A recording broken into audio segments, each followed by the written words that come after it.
Hai,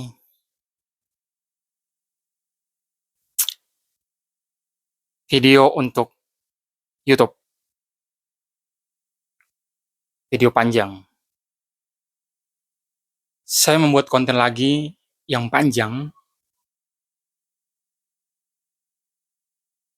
karena saya ingin membangun channel YouTube yang tahun 2019 saya buat sampai sekarang baru 1.000 subscriber. Sangat tidak berkembang, sangat tidak melaju, sangat lambat. Teman-teman sekalian, saya tidak akan mengkat-kat video ini. Yang tampil ini ya apa adanya yang akan kalian lihat. Kalau saya belibet-belibet nanti, atau sudah tadi ya, saya biarkan supaya kalian lihat bagaimana cara saya berbicara. Di bulan Desember, Desember,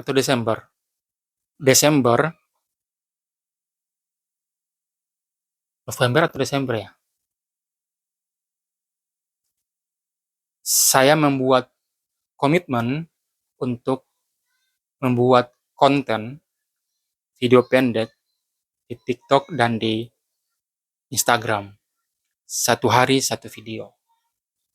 Dan itu jangka waktunya 3 bulan. Saya melewati itu. Saya membuat konten tiap hari, mengulas atau membicarakan buku. Ya kadang-kadang politik, kadang-kadang buku, atau yang berkaitan. Tidak jauh dari situ. Dan film, politik, dan buku. Karena saya merasa itu bagian yang dekat dengan saya. Saya membaca politik Indonesia, saya membaca buku, dan saya menonton film. Dan di TikTok, ya saya mendapat respon yang beragam. Ada yang suka konten-konten saya, ada yang benci, ya ada yang seperti biasa saja lah merespon konten pada umumnya. Dan followers di TikTok sudah tembus 5.000. Nah, itu followers yang paling tinggi, paling banyak di antara akun-akun saya yang lain seperti di Instagram. Instagram baru 1.000 lebih. Di Twitter atau X saya barusan buat barusan 400-an. Nah, di YouTube baru 1.000. Selama 3 bulan, satu satu hari satu video,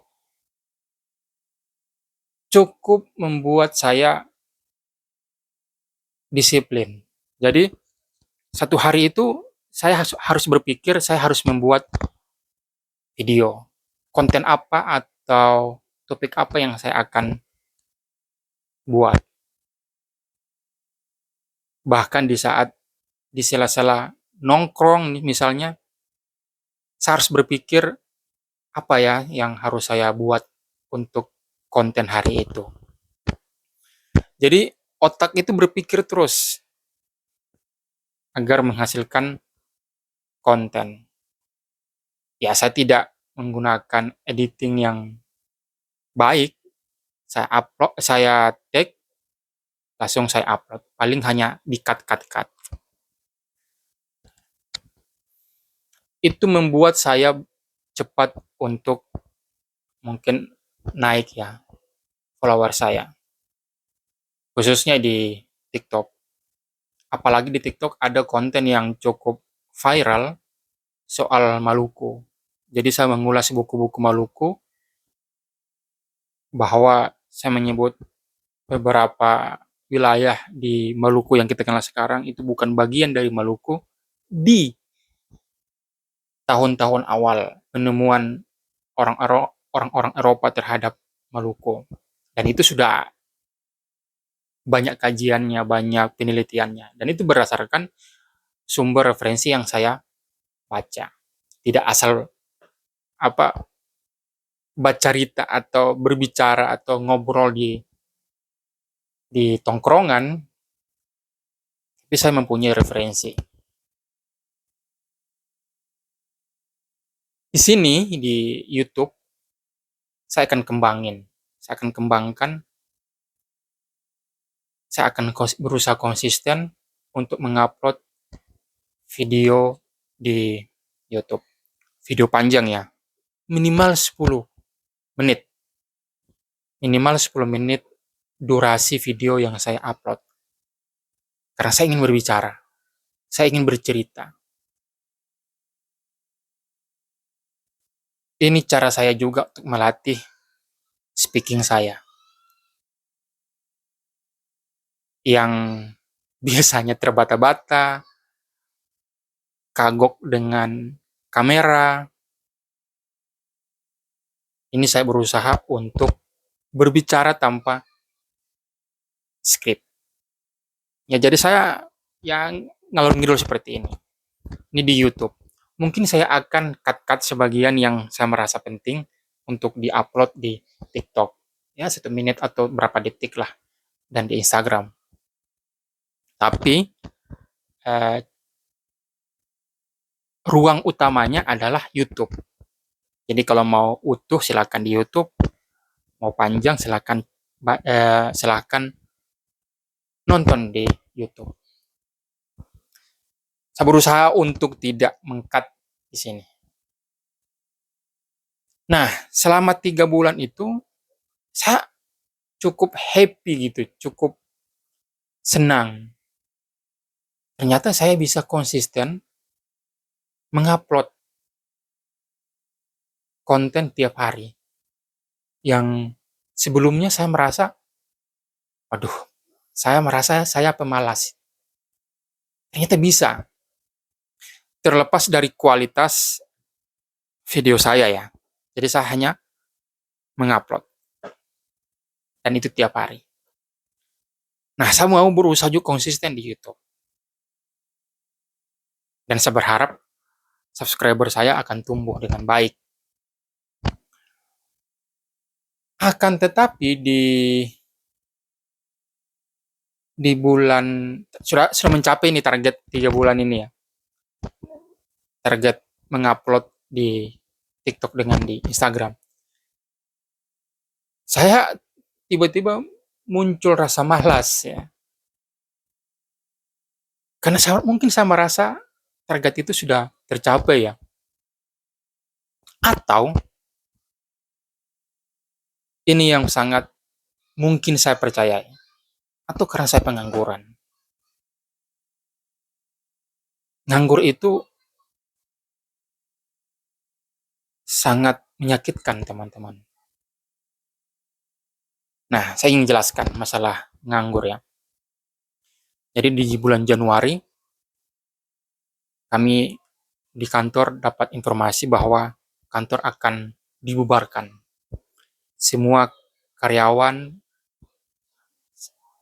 tak terkecuali saya, akan di layoff, akan diberhentikan. Kami diberikan kesempatan sekitar 3 minggu untuk mencari pekerjaan baru. Jadi Januari diinformasikan, bulan Februari minggu ketiga kami sudah harus keluar dari kantor. Sementara bulan puasa akan tiba. Kita ketahui bulan puasa semestinya menghemat karena kita puasa ya, tapi ya, di bulan itu banyak ongkos yang keluar. Ya seperti kalian tahu lah, kita harus siapkan apa semua. Dan kami harus bubar. Kantor tidak lagi mampu meneruskan aktivitas di situ. Nah, saya harus mencari pekerjaan dong. Dan sampai saat ini, video ini dibuat, saya belum ada pekerjaan tetap. Di kantor itu, saya sekitar 2 tahun 5 bulan. 2 tahun 5 bulan atau 2 tahun 6 bulan. Ya, berkisaran itu. 2 tahun lebih lah. Dan saya tidak menyangka saya bisa bertahan selama itu di kantor itu. Karena sebelum saya berkantor ya, sudah berapa kali di kantor lain, hanya beberapa bulan, tidak sampai setahun.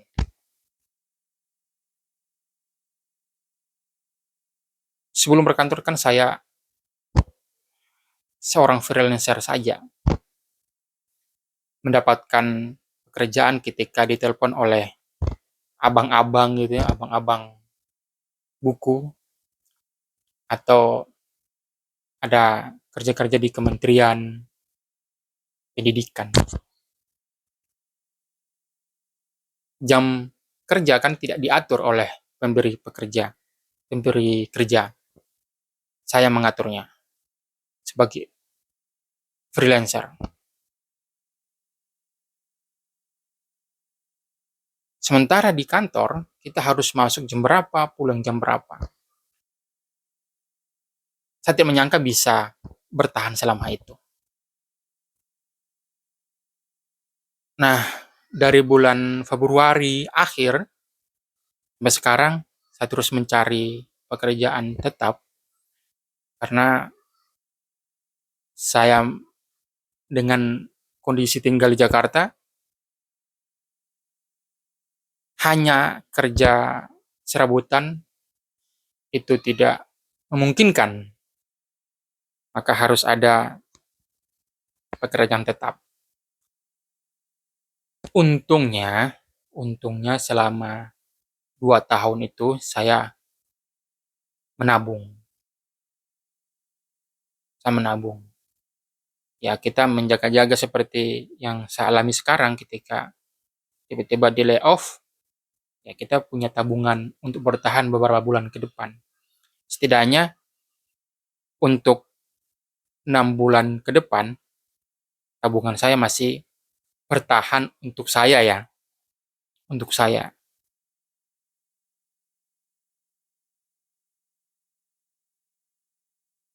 Tapi yang saya rasakan selama ada pekerjaan itu berbeda ya. Ada semangat yang tidak sama. Dulu saya merasa bekerja di rumah atau bukan bekerja di rumah, pekerja lepas itu menyenangkan. Setelah saya kerja kantor, jam berapa masuk, pulang juga jamnya ditentukan lah gitu. Masuk jam 9, pulang jam 5 atau jam 6, itu memungkinkan saya untuk mengatur waktu. Apa? Oh, saya di kantor harus kerja, misalnya begitu. Di rumah saya harus baca misalnya, di bis saya harus baca. Di rumah saya harus menulis. Kalau kerja lepas, saya tidak bisa kontrol itu. Main HP itu. Kalau sudah asik baca buku terus. Jadi tidak rutin, kan ada rutinitas-rutinitas lain yang saya harus kerjakan. Misalnya saya harus menulis tiap hari. Nah, selama saya ada kerjaan, itu memungkinkan saya menulis novel misalnya. Kalau pekerja lepas seperti yang saya alami sekarang, saya tidak bisa mengaturnya. Kalau saya hanya fokus-fokus ke pekerjaan gitu.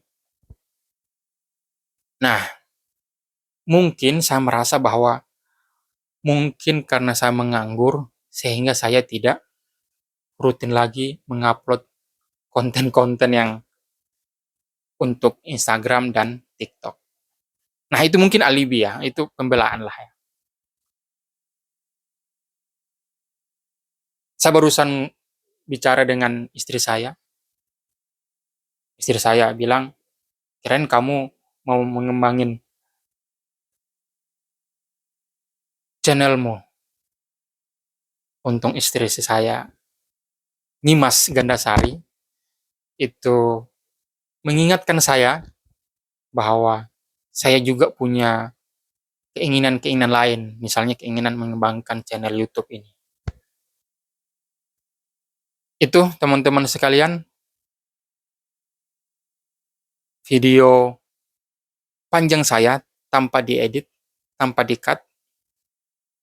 Ya ini sekitar 15-16 menit.